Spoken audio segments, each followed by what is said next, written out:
একটা বিষয় কে জানো তো, এই যে বিভিন্ন পোস্টে যখন দেখি যে তোমার সাথে অনেক বছর ধরে সম্পর্ক আছে, মানে ধরো কত বছর সেটা ধরো উল্লেখ করা থাকে, তো এত বছর ধরে সম্পর্ক আছে এমন কোনো বন্ধু বান্ধবী, ওকে ট্যাগ করো। কিংবা কোনো ভিডিওতে যখন দেখি tag your best friend, tag your best friend for ever, আমার কেন জানি না একজনের কথাই প্রথম মনে পড়ে যায়। ইভেন একটু আগেও একটা ভিডিও দেখছিলাম, তো সেটা দেখেও মনে পড়লো একজনের কথা। সবসময় মনে পড়ে, তার সাথে আমার পরিচয় বোধহয় ক্লাস 5-এর শেষের দিকে হয়েছিল, অথবা ক্লাস 6-এর শুরুর দিকে।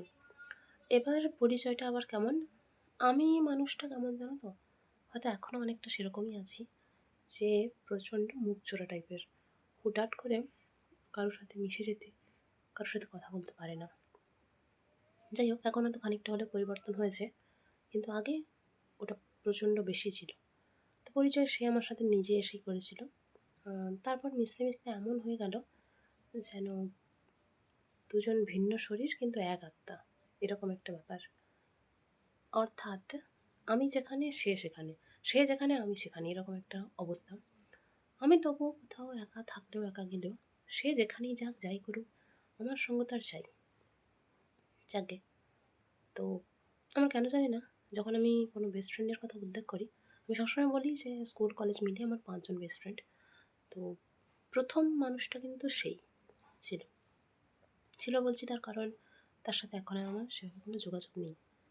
আসলে কী জানো তো, তুমি যখন দিনের পর দিন একটা মানুষের জন্য কিছু করে যাবে বা একটা মানুষকে ভালোবাসবে, অথচ সে যদি বলে যে আমার সারা স্কুল লাইফে কোনো ভালো ফ্রেন্ড নেই, কেউ নেই, কারোর সাথে তেমন কিছু শেয়ার করতে পারি না, তেমন মিশতে পারি না, তখন কথাটা না আসলেই কিন্তু অনেক দুঃখ দেয় জানো তো।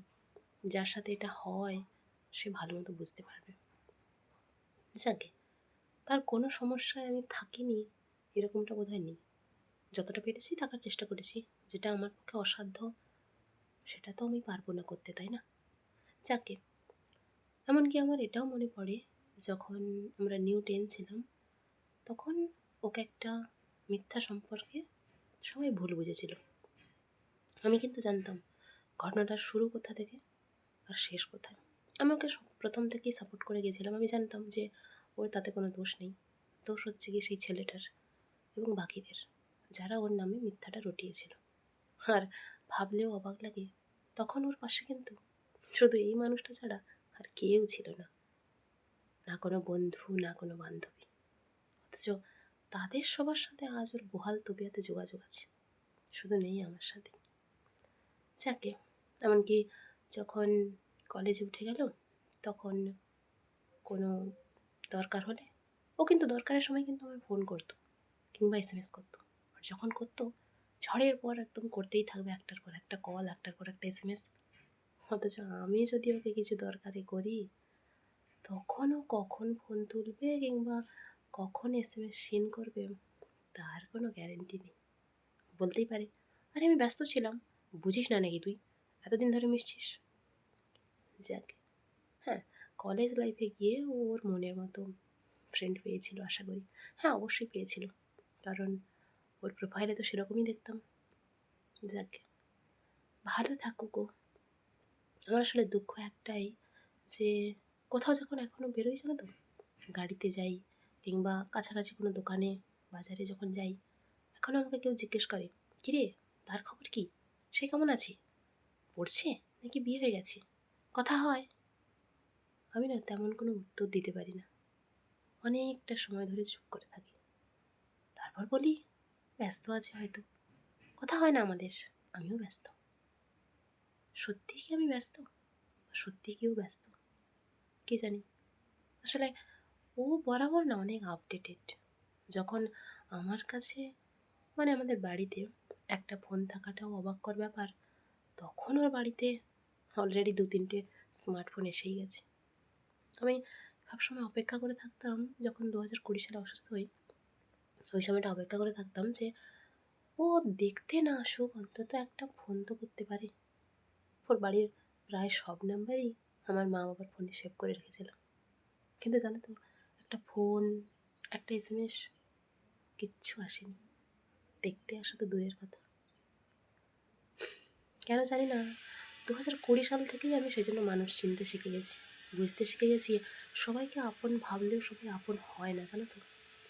এবার হ্যাঁ, কেউ বলতেই পারো, এতই যখন ভালোবাসি, এতই যখন কাছের ভাবি, তাহলে দূরত্ব কেন বাড়ালাম? দূরত্ব বাড়িয়েছি কারণ ওরই কিছু এমন কথাবার্তা ছিল বা এমন কিছু কাজকর্ম ছিল যার কারণে আমি দূরত্ব বাড়িয়েছি। আর ও তো আমাকে ভুলে গেছে, তাই না? মাঝে মধ্যে অবশ্য দেখি যে আইডি ভিজিট করে, কেন করে জানি না, কিন্তু করে। সামনে দেখলে অচেনার মতো পাশ কাটিয়ে যায়। কোথাও একটা তখন মনের মধ্যে খচখচানি হয়, জানো তো, প্রচণ্ড খারাপ লাগে। ব্যাপারটা হচ্ছে, আমি মানুষকে চট করে যেভাবে আপন করে নিতে পারি না, চট করে পর করতে পারি না। আগে তো একদমই পারতাম না, এখন যেহেতু একটু একটু পারি, কিন্তু বড্ড কষ্ট হয়। জানো তো, একবার যখন হাই স্কুলে পড়াকালীন আমার জুতো ছিঁড়ে গেছিলো এক পায়ের, তখন এক পায়ের জুতো পরে আরেক পায়ে খালি পায়ে কী করে হাঁটবো, এই চিন্তায় যখন ভুগছিলাম, ও আমাকে বলেছিল, চল স্কুলে যতটা সময় আজকের ক্লাসে থাকবো বা এমনি ঘোরাফেরা করবো, খালি পায়েই থাকবো। আমার খালি পায়ে হাঁটতে কোনো সমস্যা ছিল না, কিন্তু ও খালি পায়ে হাঁটবে এটা ভেবে না আমি অবাক হয়ে যাচ্ছিলাম। কিন্তু ও হেঁটেছিল। যখন আমার বোতল চুরি হয়ে গেছিলো, ও তখন বলেছিল, আরে তুই চাপ নিস না, সেরকম হলে আমি কাকু বা কাকিমাকে ফোন করে জানিয়ে দেবো যে কেউ তো বোতলটা চুরি করে নিয়েছে, মন খারাপ করিস না তুই। যখন আমি একবার ইংরেজি টিউশনে যেতে পারিনি, তখনও ইংরাজি টিউশনের খাতা পরের ডেটে যেতে আমাকে দিয়েছিল। হ্যাঁ, সত্যিই দিয়েছিল। যেটা করেছিল সেটা তো আমি অস্বীকার করতে পারবো না, কিন্তু এর বাইরেও পিঠ পিছে ছুরিটাও মেরেছিল, সেটাও তো অস্বীকার করতে পারবো না। এমনকি জানো তো, ও একজনকে পছন্দ করতো, যদিও মুখ ফুটে সেটা বলেনি, কিন্তু আমি বুঝতে পারতাম। ওই যে প্রায় বোনের মতোই ভাবতাম কি না, তাই। আবার যাকে পছন্দ করতো সে কিনা আমাকে পছন্দ করে, সেটাও জানতাম। মুখ ফুটে কেউই কিন্তু বলেনি, কিন্তু সব খবরই আমার কাছে এসছে। যাকে, ভালো থাকো গো, এটুকুই। ওর কথাটা মনে পড়লে না এখনও কেন জানি না কষ্ট হয়। মনে হয় এখনও প্রায় দিন, কিছুদিন ছাড়া ছাড়া বাড়িতে ওর কথা বলি, আলোচনা করি। আলোচনা করলেই না কেন জানি না চোখে জল চলে আসে। চোখটাও বড্ড বেইমান, জানো তো, যত কঠোর হতে চাই তত নরম করে দেয়, তাই না?